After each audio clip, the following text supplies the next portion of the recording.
निस्तापन एवं भर्जन में अंतर हम बताना चाहेंगे, है ना। बात को समझिएगा थोड़ा से। निस्तापन जो होता है अयस्कों को उच्च ताप पर और वायु की अनुपस्थिति में, यानी वायु नहीं होता है ना, उसके दौड़ान से यानी मेल्टिंग पॉइंट से, है ना, नीचे हम क्या करते हैं, अगर धातु को गर्म करते हैं तो किस में बदल जाता है, ऑक्साइड बदल जाता है। इस प्रक्रिया समझ में आ गया अंतर। ये बहुत ही इंपॉर्टेंट क्वेश्चन है, ध्यान से समझेंगे। सल्फाइड अयस्क मतलब इसका मतलब है कि भर्जन में सल्फाइड अयस्क के काम होगा, इसमें, है ना, केवल ऑक्साइड का, इसमें सल्फाइड का। याद रखेंगे सल्फाइड अयस्क को वायु की पर्याप्त, यानी वायु आपको क्या चाहिए, वायु को पर्याप्त मात्रा में आप मतलब तीव्रता से गर्म करोगे, है ना, तो किस में बदल जाएगा वो, है ना, क्या तीव्रता से गर्म करोगे तो ऑक्साइड बदल जाएगा, जिसे क्या कहते हैं, जारण कहते हैं। कोई दिक्कत नहीं होनी चाहिए। उसके बाद निस्तापन जो होता है, निस्तापन ऑक्साइड एवं कार्बोनेट अयस्क के लिए प्रयोग, निस्तापन का प्रयोग जो होता है ऑक्साइड एवं कार्बोनेट के लिए प्रयोग होता है, जबकि, है ना, भर्जन जो होता है सल्फाइड अयस्क के लिए प्रयोग होता है ना। निस्तापन की प्रक्रिया जो है वायु की अनुपस्थिति में होता है, जबकि भर्जन की प्रक्रिया होती है वायु की उपस्थिति में होता है। याद रखेंगे। और, है ना, जैसे निस्तापन में, जैसे आपको हम बताना चाहेंगे, है ना, जैसे बॉक्साइड, निस्तापन का उदाहरण क्या है, बॉक्साइड है ना। एल्युमिनियम का अयस्क क्या है, बॉक्साइड है, याद रखिएगा, है ना।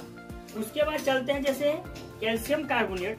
कैल्शियम कार्बोनेट को गर्म कीजिएगा तो क्या बनेगा, कैल्शियम, है ना, यानी CaO बन जाएगा, कैल्शियम ऑक्साइड बन जाएगा, और क्या बन जाएगा, है ना, कार्बन डाइऑक्साइड। ठीक है, यहाँ तक समझ में आ गया होगा, नोट कर लेंगे। और भर्जन का सुनेंगे ध्यान से, जिंक प्लेट। तो जिंक प्लेट का सूत्र क्या होता है, भर्जन जिंक प्लेट बोले तो जिंक सल्फेट, जिंक प्लेट यानी जिंक सल्फेट, है ना। अगर इसको हम क्या करते हैं, ऑक्सीजन की उपस्थिति में, क्योंकि यहाँ पर उपस्थिति बोला है, ऑक्सीजन की उपस्थिति में गर्म करते हैं तो ये बदल जाएगा, क्या बदल जाएगा, जिंक ऑक्साइड, क्या बदल जाएगा, जिंक ऑक्साइड और प्लस ये जिंक का सूत्र है जिंक ऑक्साइड, और उसके बाद बन जाएगा 2SO2, यानी ये किसका सूत्र है, NO2NO2SO2, है ना। यानी ये जो है बताना चाहेंगे आपको यहाँ पर, SO2 और NO2 इसको बोलते हैं नाइट्रस ऑक्साइड, है ना, एक होता है N2O नाइट्रस ऑक्साइड, इसको क्या बोलते हैं, लाफिंग गैस। ये होता है सल्फर डाइऑक्साइड, ये होता है नाइट्रोजन डाइऑक्साइड, जो अम्लीय वाष्प में काम करते हैं। अम्लीय वाष्प इसी कारण होता है। तो याद रखेंगे, है ना, ये भर्जन का उदाहरण क्या होगा, भर्जन का एग्जाम्पल ये होगा, भर्जन का। अब एग्जाम्पल चौथी नंबर भी आप दे सकते थे इसमें अंतर। इसका एग्जाम्पल जैसे देखो मैं बताता हूँ, देखिएगा ध्यान से, है ना।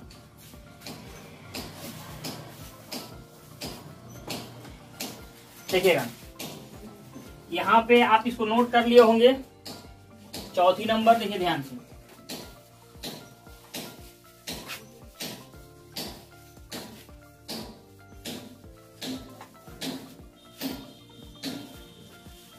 चलिए ये हो गया 4 नंबर। तो 4 नंबर में जैसे हम लोग बताएं बॉक्साइड का, तो बॉक्साइड का याद रखेंगे Al2O3, Al2O3 और क्या होता है भाई 2H2O। ये किसका उदाहरण है, ये उदाहरण किसका है, निस्तापन का। किसका है, निस्तापन का उदाहरण है ना। ये निस्तापन का उदाहरण हो गया। तो देखिएगा, तो इसका क्या होगा, निस्तापन का ध्यान समझेंगे। अभी लिखे थे बॉक्साइड का, तो Al2O3 इंटू 2H2O। समझ में आया? ये जल का सूत्र है। जब इसको क्या बोला है, वायु की, है ना, अपर्याप्त मात्रा में वायु उसको नहीं चाहिए, आप इसको अगर गर्म करोगे, है ना, तो यहाँ से क्या बन जाएगा, इसको गर्म करोगे तो यहाँ से ये बन जाएगा Al2, क्या बनेगा, Al2O3, है ना, प्लस H2O बन जाएगा। जल तो निकल भी करेगा। अब यहाँ देखेंगे संतुलित है, ये संतुलित नहीं है क्योंकि यहाँ पर 4 को है, बतों को है, संतुलित हो गया। अब उसी प्रकार आप जब्ती कर करके इसका भी उदाहरण लिख सकते थे, किसका, भर्जन का, इसका भर्जन का उदाहरण। तो भर्जन का उदाहरण में क्या आ जाएगा, जिंक ब्लेड, जिंक ब्लेड यानी ZNS, जिंक ब्लेड बोले तो ZNS। जब इसको बोला गया है कि वायु पर पर्याप्त मात्रा में इसको गर्म करोगे यानी O3, कोई भी पदार्थ को जलने के लिए क्या चाहिए, ऑक्सीजन चाहिए ना जी, तो O3 चाहिए यहाँ पर, तो ये बन जाएगा, क्या बन जाएगा, जिंक सल्फेट, क्या बनेगा, जिंक सल्फेट और प्लस SO2 यानी सल्फर डाइऑक्साइड। अब देखेंगे संतुलित है, बिल्कुल संतुलित नहीं है, तो यहाँ 2 लगा देंगे, ठीक है। तो आई होप कि आपको समझ में आया होगा भर्जन एवं जारण में, निस्तापन एवं भर्जन में अंतर, यहाँ तक नोट कर लेंगे।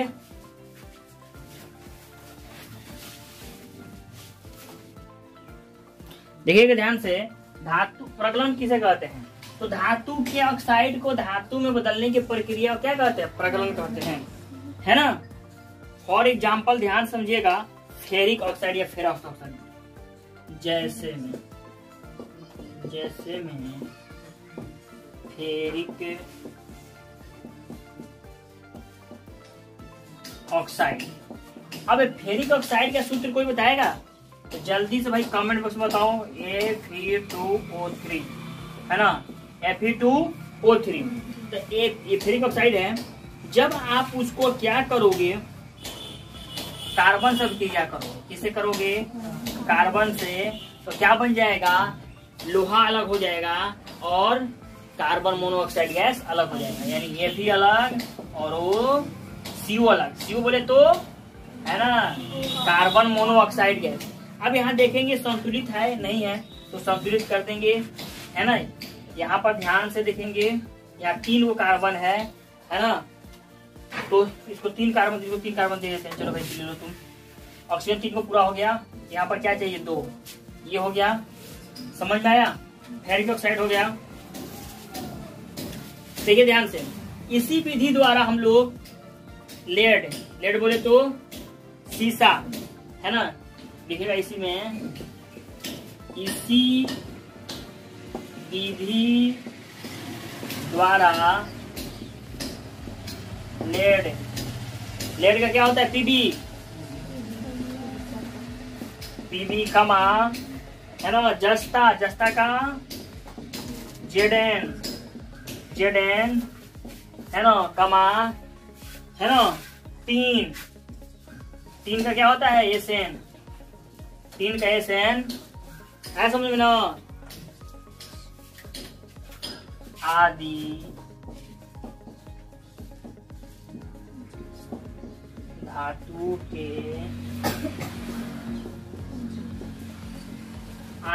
के ऑक्साइड से, है ना, क्या करते हैं, धातुओं के ऑक्साइड से ऑक्साइड बदलते हैं, को आदि को धातु के ऑक्साइड में बदलते हैं, है ना।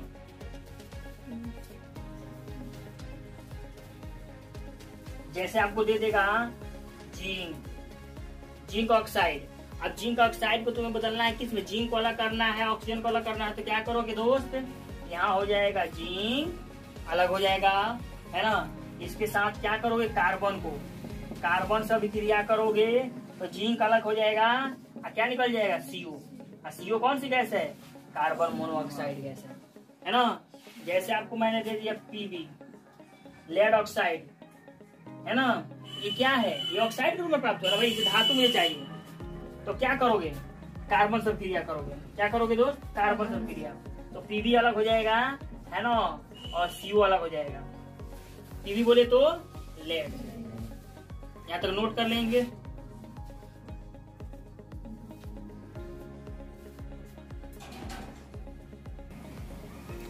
देखिए सोडियम धातु जो है, पहले जानिए सोडियम के बारे में, जितना सोडियम तक क्वेश्चन बन रहा है परीक्षा में बना देते हैं। पूछता है कि कौन ऐसे धातु है जिसे भैया हम क्या करते हैं, चाकू से काट सकते हैं, नरम धातु है ना। फिर एक और क्वेश्चन पूछता है कि कौन ऐसा धातु है जो है ना किरोसिन तेल में डुबा कर रखा जाता है। इसको सोडियम धातु है, इसको हम खुली वायु में नहीं छोड़ सकते हैं। अगर खुली वायु में छोड़ेंगे तो क्या करेगा, आग पकड़ लेगा। ठीक है, ये याद रखना क्वेश्चन। चलिएगा ध्यान से लिखो। पॉइंट नंबर 1, सोडियम से क्वेश्चन बढ़ा है। पहले क्वेश्चन इसे जितना बन रहा है ना उसे लिखो। पॉइंट नंबर 1, सोडियम क्या है, धातु है, पहले जान लो। सोडियम धातु, परमाणु संख्या कितना होता है, 11। सोडियम धातु का 2 नंबर पॉइंट, 2 नंबर आप 2 नंबर सोडियम धातु का परमाणु द्रव्यमान कितना होता है, 23। 2 क्वेश्चन जाना है ना।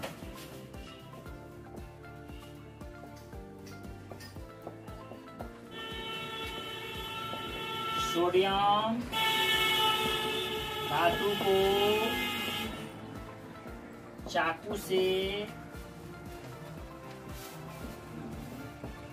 आसानी से काट सकते हैं, क्या होगी, नरम धातु है एक।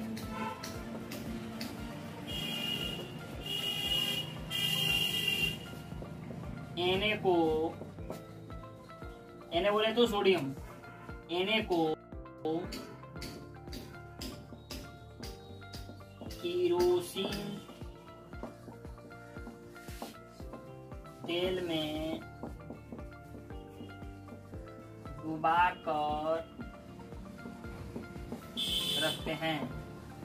क्या डुबाकर रखते हैं केरोसिन तेल में, है ना। इसको पानी में रख सकते हैं, क्यों, क्योंकि इसका घनत्व जो होता है पानी के घनत्व से क्या होता है, कम होता है ना। और पानी घनत्व से कम होगा तो क्या होगा, ये पानी पर तैरने लगेगा। जिसका घनत्व ज्यादा होता है वो पानी में डूब जाता है। अगर पानी घनत्व से, तो पानी घनत्व से कम होता है तो पानी में क्या तैरने लगेगा, और क्या होगा, ये खुली वायु में छोड़िएगा तो आग पकड़ लेगा, है ना। इसीलिए इसको क्या करते हैं, हम केरोसिन तेल में डुबाकर रखते हैं। अगला पॉइंट जो बन रहा है,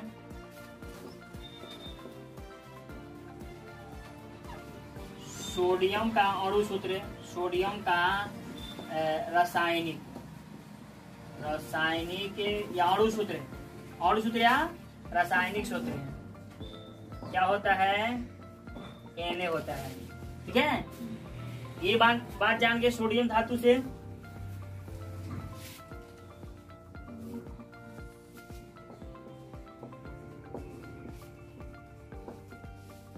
सोडियम धातु का दौड़नांक, साइलेंट रहो, काफी ऊंचे होता है, 820 डिग्री सेल्सियस, है ना। 820 डिग्री सेल्सियस होता है। चलिए हो गया। सोडियम धातु को हम लोग डाउन विधि द्वारा, सोडियम धातु को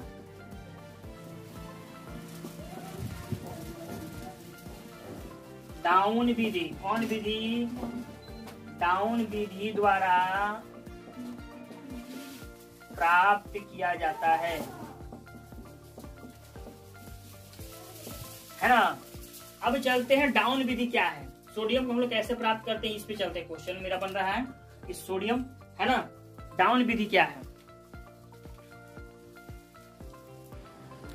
देखिएगा हम लोग। डाउन विधि क्या है, सोडियम धातु को प्राप्त करने के लिए डाउन विधि का प्रयोग किया जाता है। डाउन विधि का मतलब होता है सोडियम क्लोराइड का दौड़नांक काफी क्या होता है, ऊंचे होता है, और इसके दौड़नांक को कम करने के लिए हम क्या मिलाते हैं, कैल्शियम क्लोराइड को मिला देते हैं। और इस विलयन को जब वैल्यू अवरोधन कराया जाता है तो हमें क्या मिल जाता है ना, सोडियम मिल जाता है। तो देखिए NaCl क्या है, एक है ना, NaCl जब विलयन लेते हैं और उस विलयन में क्या करते हैं, जब वैल्यू अवरोधन कराते हैं तो हमें मिल जाता है Na+ और Cl-। क्योंकि Na पर क्या हो जाता है ना, Na पर क्या हो जाता है, कैथोड हो जाता है। याद रखेंगे Na पर क्या होता है, कैथोड। प्लस किसको बताता है, कैथोड को। क्या बताता है, कैथोड को बताता है। इस पे क्या हो जाता है, एनोड हो जाता है। और ऐसा क्यों होता है, क्योंकि क्या करता है ना भाई, सोडियम के पास 11 होता है और 2 8 एगो एक्स्ट्रा बच रहा है। अभी 11 दे देता है उसको, 1 दे देता है उसको, जो इलेक्ट्रॉन ग्रहण करता है वो क्या होता है, ऋणात्मक हो जाता है, उसके बाद माइनस चार्ज होता है ना। तो इस प्रकार से हम लोग क्या करते हैं, सोडियम धातु को प्राप्त कर लेते हैं। अब क्या करते हैं, Na लेते हैं, फिर Na को है ना, जब इलेक्ट्रॉन के साथ वैल्यू अवरोधन करते हैं जी, तो इलेक्ट्रॉन तो ये आपको मिल जाता है क्या, डायरेक्ट। अब Na मिल जाता है और इसमें हो जाता है कैथोड चार्ज, कैथोड पर मिलता है। ठीक है, यहाँ तक आप नोट कर लेंगे, बिल्कुल आपको समझ में आया होगा।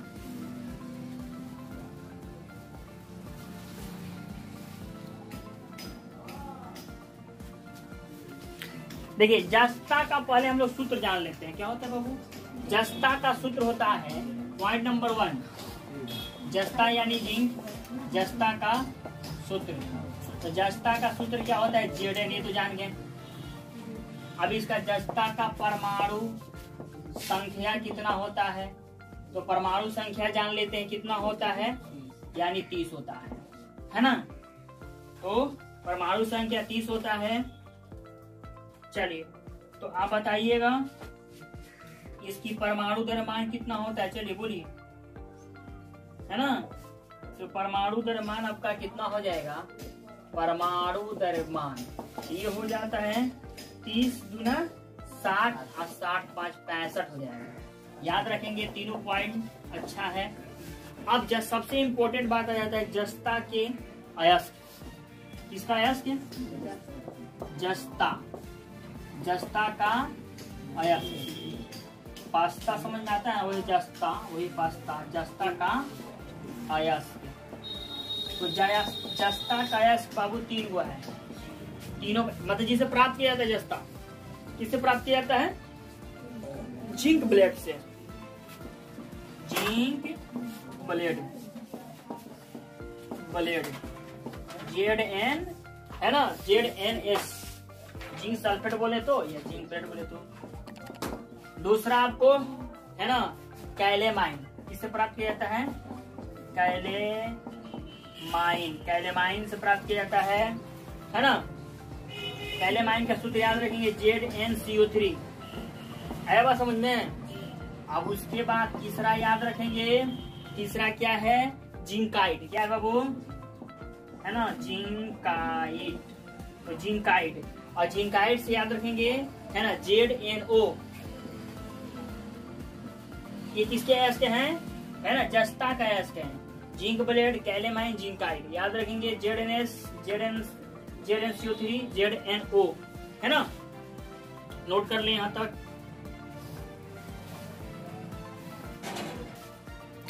देखिए अब हमें जिंक कैसे प्राप्त करते हैं, जिंक ब्लेड से प्राप्त करेंगे। क्या, जिंक ब्लेड से क्वेश्चन हो जाता है कि जिंक ब्लेड से जस्ता कैसे प्राप्त करते हैं।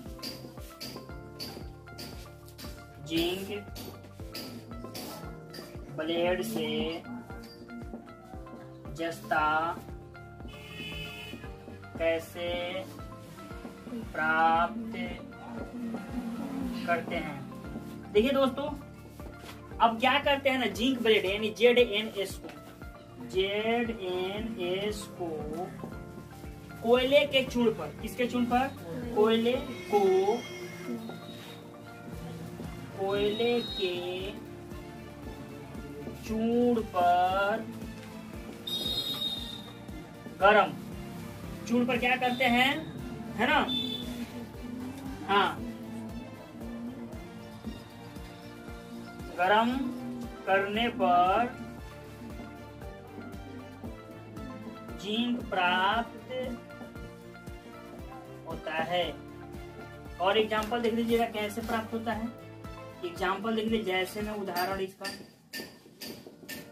तो ये मेरा हो गया जिंक ब्लेड, जिंक सल्फेट, है ना, आई बात समझ में। अब इसके पास कार्बन हो गया कोयला, क्या कर रहे हैं, अब इसका जब अवकरण होगा, अवकरण होगा तो याद रखेंगे यहां से जिंक जिंक जिंक,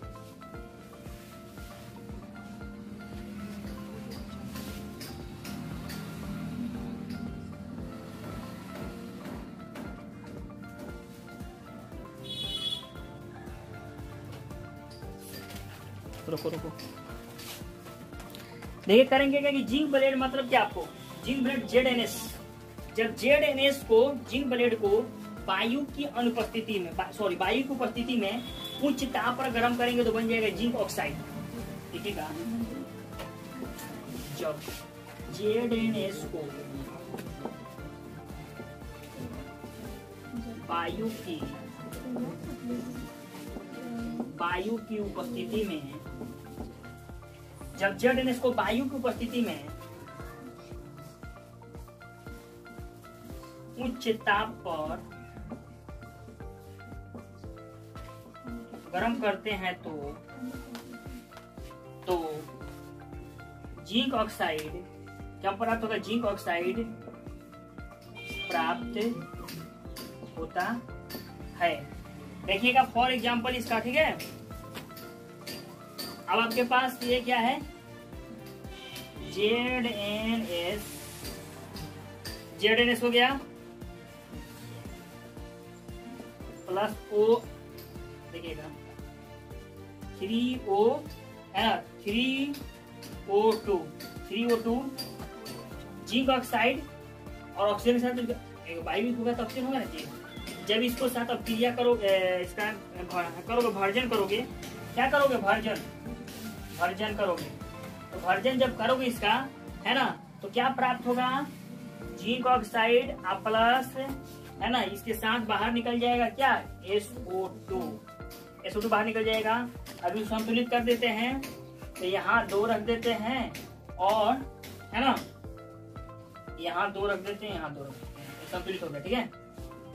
अब कैसे संतुलित हुआ देख लीजिए ध्यान से एक बात को, यहाँ पर मुझे 6 को ऑक्सीजन चाहिए, यहाँ पर मुझे 4 को और 2 को 6 को होना चाहिए, है ना, संतुलित हो गया, बिल्कुल संतुलित है। अब क्या करेंगे, मुझे जो प्राप्त हुआ है जिंक ऑक्साइड, फिर जिंक ऑक्साइड को, है ना, कोयले के चूर्ण पर जब गर्म करेंगे तो मुझे क्या प्राप्त हो जाएगा, जिंक। यहाँ पर लिखोगे नीचे, इधर देखो, इसके नीचे लिखोगे नीचे, जब ZnO को क्या प्राप्त हुआ, यही ना आपको, ZnO को कोयले की चूर्ण पर तीव्रता से गर्म करते हैं तो Zn प्राप्त होता है। क्या प्राप्त होता है, Zn प्राप्त होता है। चलेगा, ध्यान समझिएगा बात को, है ना। अब उसको हम करते हैं ZnO प्लस C, बन जाएगा क्या, Zn प्लस CO।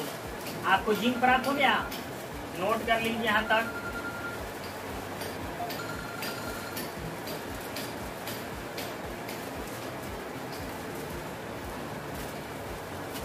तो दोस्तों वीडियो अच्छा लगे तो लाइक करें, सब्सक्राइब करें, शेयर करना भूलें।